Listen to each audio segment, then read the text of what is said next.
انسان تتلیوں کی طرح ہوا میں اڑ رہا ہے.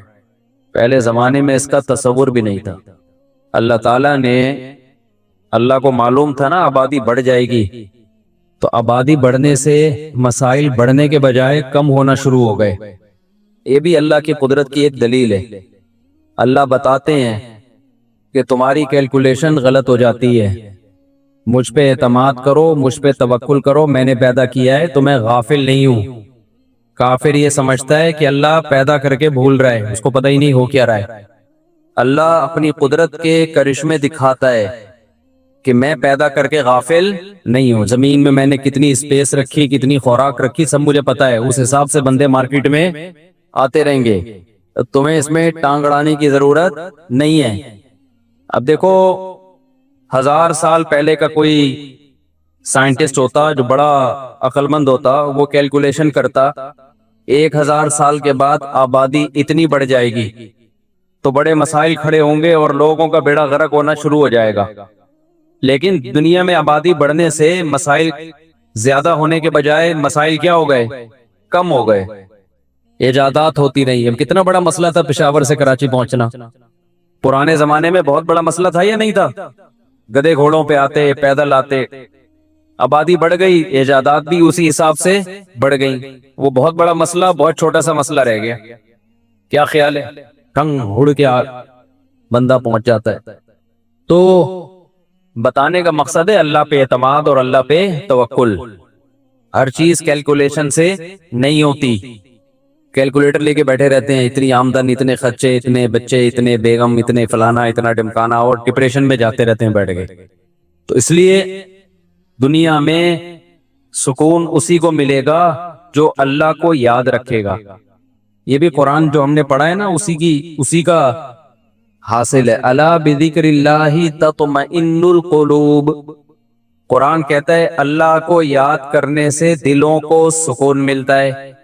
بعض لوگ کہتے ہیں ہم تو ذکر کرتے ہیں پھر بھی ہمیں سکون نہیں ملتا. او بھائی تم ذکر کرتے ہی نہیں ہو، تم تو رٹے رٹائے چند الفاظ پڑھتے ہو. اللہ کو یاد کرنے کا مطلب کیا ہے؟ ذکر بھی اس میں داخل ہے، لیکن اصل مطلب کیا ہے؟ دیکھو اصل مطلب یہ ہے کہ آپ پہ کوئی کیس ہو گیا اور اب آپ کو خطرہ ہے کہ مجھ پہ کیس ہو گیا، میں عدالت میں جاؤں گا اور میری ایسی کی تیسی ہو جائے گی.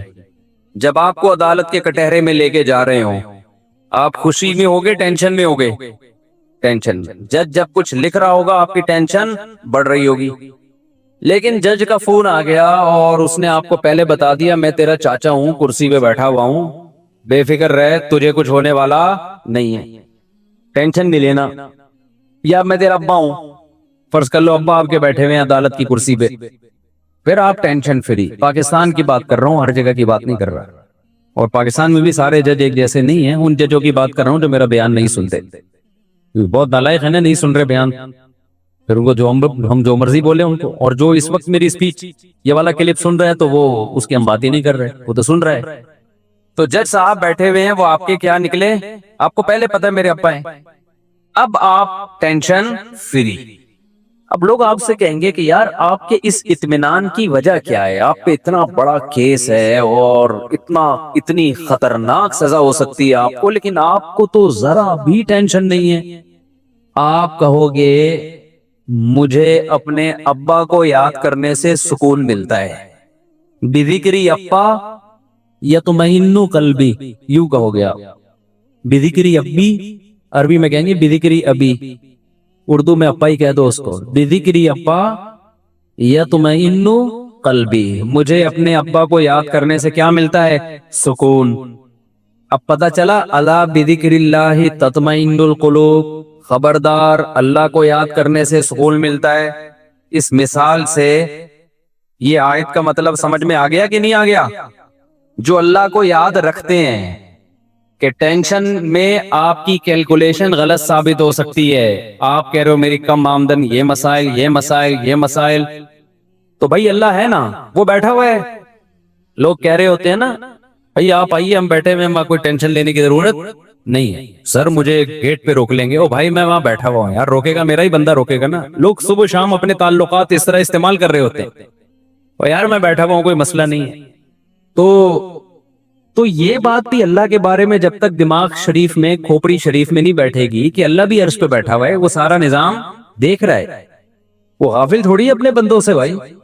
اب 1000 سال پہلے لوگ ٹینشن لیتے کہ یار آبادی اتنی سپیڈ سے، اس وقت تو بہت سپیڈ سے بڑھ رہی تھی آبادی، یار اتنی سپیڈ سے بڑھ رہی ہے، ایک فی کس اتنے بچے، پھر ان بچوں کے بچے، پھر ان بچوں کے بچے، ابے بھائی یہ کیا ہو جائے گا، تو دنیا کیا ہو جائے گی، برباد۔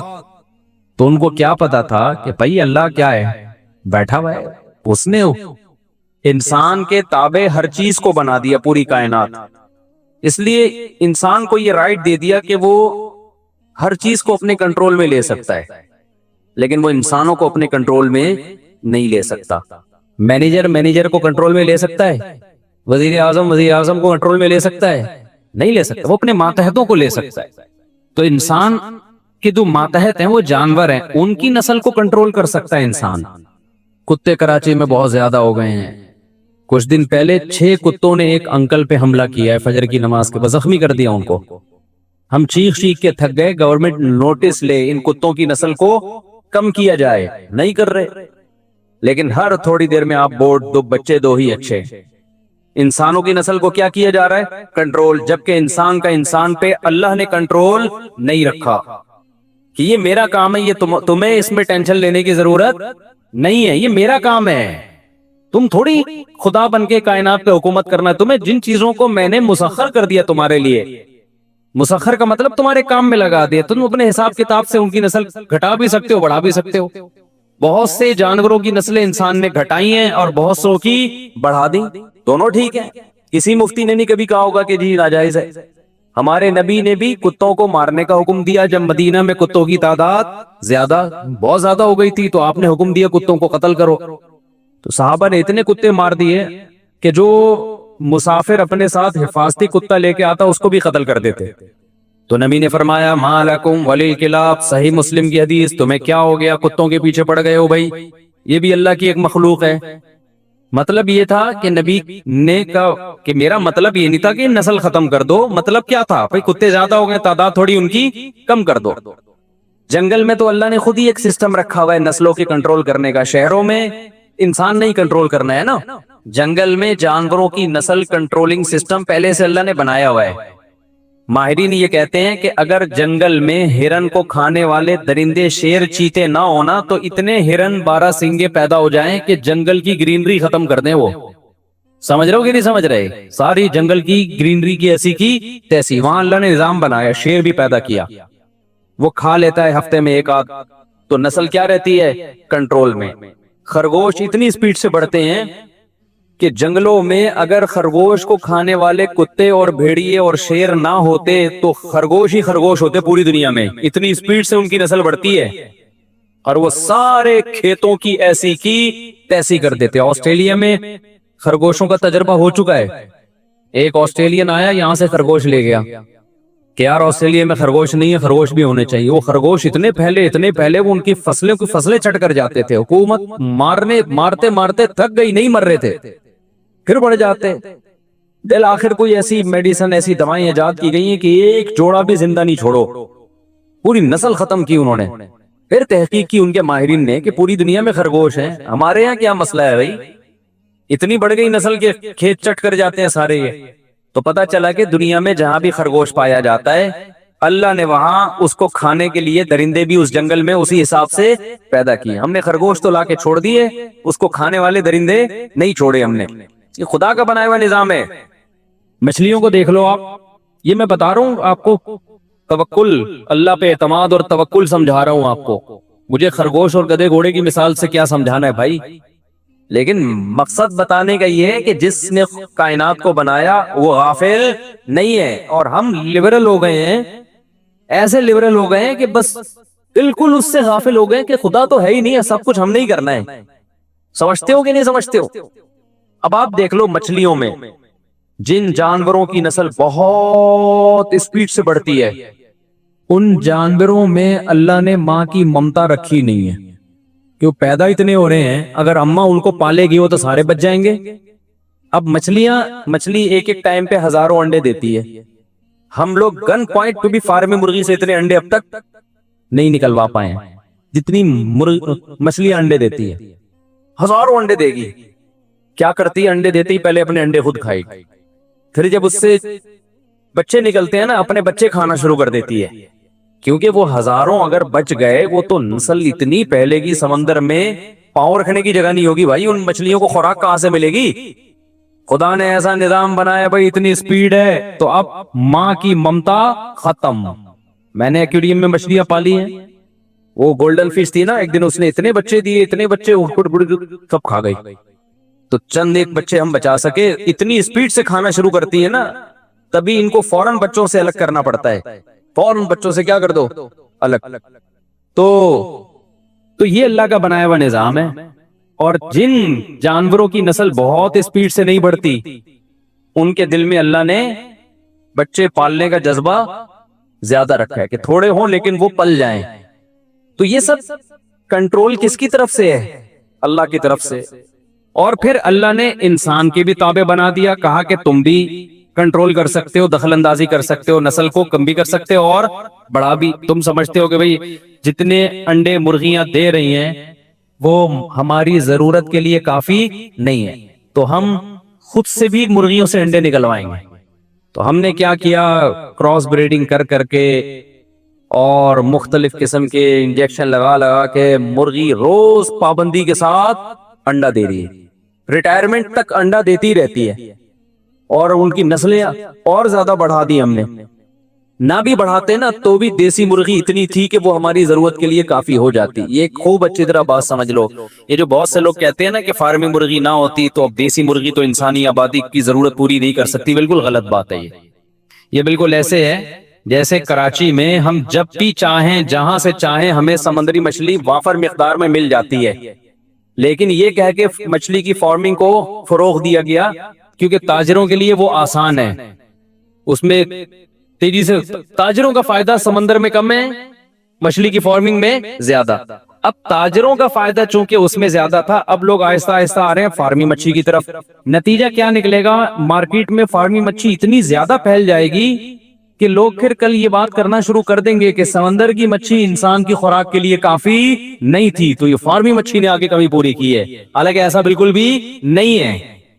ہوگا یہ کہ جب تجارت اس میں لوگوں کو زیادہ آسان نظر آئے گی تو سمندر کی ٹینشن لینا لوگ چھوڑ دیں گے, سوائے جو لینڈ لارڈ لوگ ہوں گے جو اب جیسے دیسی مرغیاں کھاتے ہیں تو اب دیسی مچھلیاں ملا کریں گی ونس اپون اے ٹائم.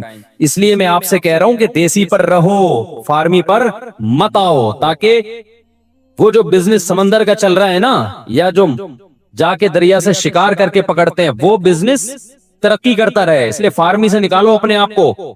وہ جو مچھیرے بیچارے ایک ایک مہینہ جا کے محنت کر کے لاتے ہیں ان کا کاروبار ٹھپ ہو جائے گا. وہ بھی یہی کرنا شروع کر رہے ہیں کہ یار ہم جا کے ایک ایک مہینہ سمندر میں اتنی ٹینشن اٹھاتے ہیں تو بہتر نہیں ہے کہ ہم ایک تالاب بنائیں اور دے دنادن مچھلیاں مچھلیاں. اس لیے کوشش کس کو کرو, وہی ہم گاؤں دیہاتوں میں رہے, جب چاہو آپ کو دیسی مرغی ملتی ہے کیونکہ مرغیوں کی نسل بڑی سپیڈ سے بڑھتی ہے. تو خیر اصل بات کی طرف میں آتا ہوں. تو اللہ میاں نے جانوروں کا تو کنٹرول کس کو دے دیا, انسان.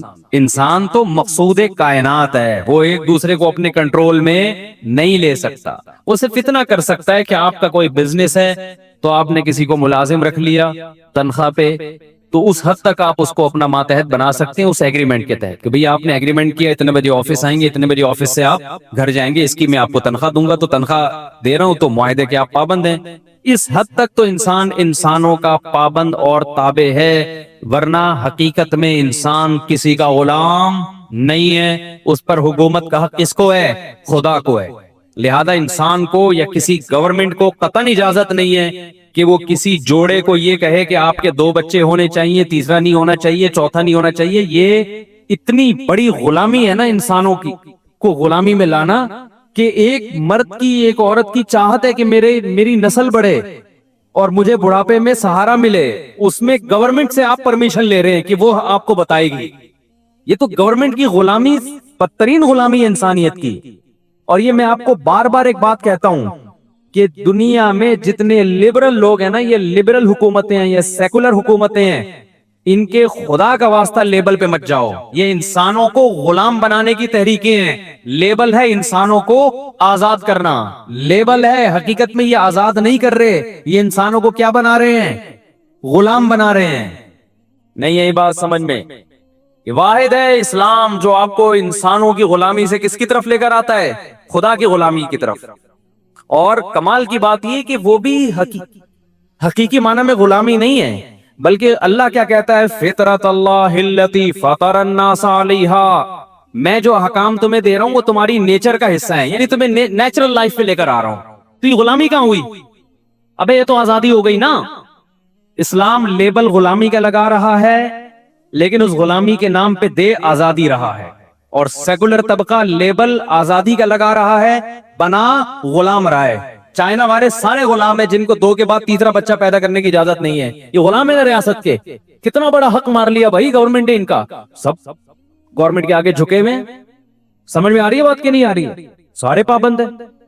کتنے ملک ایسے ہیں جن میں آپ دوسرے ملک کی عورت سے آپ نکاح نہیں کر سکتے، لا ہے ملک کا. اسلام آپ کو اس غلامی سے کیا کرتا ہے؟ نکالتا ہے. پوری دنیا میں احل لکم ما وراء ذالکم، صحیح ہے نا؟ چند مخصوص عورتیں جو آپ کی محرم ہیں، محرم، ان کے علاوہ سب سے کیا کرو؟ نکاح کر سکتے ہو. تو غلام کون بنا رہا ہے آپ کو؟ ریاستیں بنا رہی ہیں. یہ لکیریں کھینچتی ملکوں کی، یہاں سے وہاں آپ نکاح نہیں کر سکتے. بہت سارے ملک ایسے ہیں. آپ کی نیشنلٹی کینسل اگر آپ نے فلاں ملک کی خاتون سے نکاح کر لیا، اگر فلاں ملک نے فلاں ملک سے کر لیا، تو وہ تو غلام بنا رہے ہیں آپ کو. اسلام کی جو پابندیاں ہیں نا، وہ پابندیاں ہیں جو انسان کو اچھا انسان بننے کے لیے ضروری ہیں. ریاستوں کی پابندیوں کی یہ نوعیت نہیں ہوتی. ریاستوں کی پابندی کی یہ نوعیت ہوتی ہے کہ اکنومیکلی ہم ترقی کریں بس. اور لیول بڑے اچھے اچھے لگائے جاتے ہیں. کتنے چائنا میں لوگ ایسے ہیں جنہوں نے ملک چھوڑا، ان کو زیادہ اولاد چاہیے تھی. انہوں نے کہا یار اس ملک میں رہ کے ہمیں اولاد نہیں مل سکتی. انہوں نے ملک چھوڑ کے ہجرت کر لی دوسرے ملکوں میں. اور دوسرے ملکوں میں جہاں گئے، یورپ میں، تو وہاں جا کے انہوں نے نسل بڑھائی. آپ سمجھتے ہو چلو یورپ میں آزادی، وہ آزادی نہیں ہے بھائی، وہ بھی غلامی ہے. وہ غلامی اس لیے کہ انہوں نے جو آپ کو اجازت دی ہوئی ہے کہ 2 سے 4 آپ پیدا کر سکتے ہیں، وہ بھی اپنے مفاد میں دی ہوئی اجازت. جس دن ان کو لگا کہ اس سے ملک کو نقصان ہو سکتا ہے، یا نقصان نہیں لیکن ترقی میں نقصان تو آبادی بڑھنے سے ہوتا ہی نہیں ہے. معیشت بہت اوپر جانے کے بجائے جتنا ہم لے جانا چاہتے ہیں وہاں نہیں جائے گی، تو وہ بھی پابندی لگا دیں گے. سمجھ میں آ رہی ہے بات؟ تو آزادی تھوڑی ہے بھائی. اسلام میں آزادی ہے. آپ جتنی دولت کماؤ اللہ آپ سے نہیں پوچھے گا اگر آپ نے حرام طریقے سے نہیں کمائی. کسی سے چوری نہیں کی آپ نے، سود ہے، جوا ہے، سٹا ہے، یہ جو غیر اخلاقی طریقے. جتنی مرضی کما لیا آپ نے، گورنمنٹ کو آپ بتا سکتے ہو؟ بولو نا. گورنمنٹ کو چاہے دنیا میں کوئی بھی کنٹری ہو، یہ آپ سمجھ لو، جو لوگ دنیا میں جس ملک کو اپنی دولت بتاتے ہیں نا، وہ پھر پورا ٹیکس دیتے ہیں، 40%، 50%. پھر کہتے ہیں ہم یہاں سیو ہیں. ابے آدھی تنخواہ دے کے تو سیو ہو گیا تو کون سا تیر مار لیا؟ سیو تو یہ ہوتا کہ 1 روپے بھی تیرا خرچ نہ ہوتا، اور تو یہ سمجھتا کہ یہ سارا پیسہ میرا ہے، مجھ پہ کوئی ہاتھ اٹھانے والا، کوئی ٹیڑھی نگاہ دیکھنے والا نہیں ہے. گورنمنٹ میری محافظ ہے اللہ کے حکم کے مطابق، وہ میری حفاظت کر رہی ہے. حکومت کا کام کیا ہے؟ لوگوں کے مال کی حفاظت کرنا. جب گورنمنٹ نے آدھا ٹیکس لے لیا تو حفاظت کہاں کی؟ ابے نہیں آ رہی سمجھ میں؟ یہ ایسے ہی ہے جیسے محلے میں جب چھوٹے موٹے بدماش ہوتے ہیں نا، وہ پرس چھین لیا، وہ بٹوا چھین لیا، وہ فلانا چھین لیا، وہ یہاں سے چھین لیا. جب بڑا بدماش آتا ہے امن ہو جاتا ہے. آپ دیکھ لو بہت سے علاقے کراچی میں نام لے لوں گا کیونکہ میں ان سے بدماشی نہیں، دشمنی نہیں بول سکتا میں ان سے. کراچی میں بہت سے علاقے ایسے ہیں کہ جہاں چھوٹی موٹی چوریاں چکاریاں بہت تھی. جب محلے کا بڑا بدماش آیا نا، اس نے علاقے میں امن قائم کر دیا. لوگ سکون میں آ گئے. کیوں قائم کیا؟ اس نے بولا جب ہم دادا ہے، ہم محلے کا بدماش ہے، تو ہر دکان اتنی پرچی باندھی اس نے کہ اتنا ہمیں بولو دے دیا کرو، اتنا ہمیں دے دو، باقی پھر کوئی تمہاری طرف آنکھ اٹھا کے دیکھ. تو لوگوں نے کہا چلو جو روزانہ ہمیں 10-50 روپے کے وہ جو ایک دینا پڑ رہا تھا، اس سے بہتر نہیں مہینے کے 1 لاکھ روپے پھاند دو. ٹھیک ہے نا، اسے سکون تو ہو گیا نا. تو آپ نے کیا کرنا شروع کر دیا؟ دینا شروع کر دیا. پھر اس نے اپنا نام رکھ لیا کہ میں دنیا میں امن پھیلا رہا ہوں. آپ کہہ سکتے ہیں گورنمنٹ اس طرح نہیں کرتی. وہ ڈاکو تو اپنے لیے لے رہا ہے، حکومت تو پبلک کے لیے لیتی ہے. حکومت کس کے لیے لیتی ہے؟ پبلک پہ خرچ کرے گی. دیکھو ظلم کسے کہتے ہیں؟ 2 خرابیاں ہوتی ہیں سیکولر اسٹیٹس میں، 2 بڑی بڑی خرابیاں ہیں. نمبر 1، ان کے پاس ریزرو مال بہت سے بھی زیادہ ہوتا ہے.